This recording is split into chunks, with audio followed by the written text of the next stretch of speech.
сәлем оқушылар. Алма туралы бейнебаянды көрдіңдер ма? Енді менің кезегім. Менің атым хұрма. Мен көптеген елдерде өте қасиетті жеміс деп саналамын. Ғалымдардың айтуынша, мені жеп 2-3 жыл бойы еш тамақсыз өмір сүре аласыздар.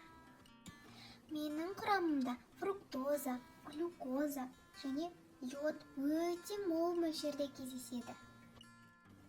Менің бойымда кездесетін А және де С витаминдері сендердің иммунитеттеріңді көтереді. Тұмау тиюдің алдын алады.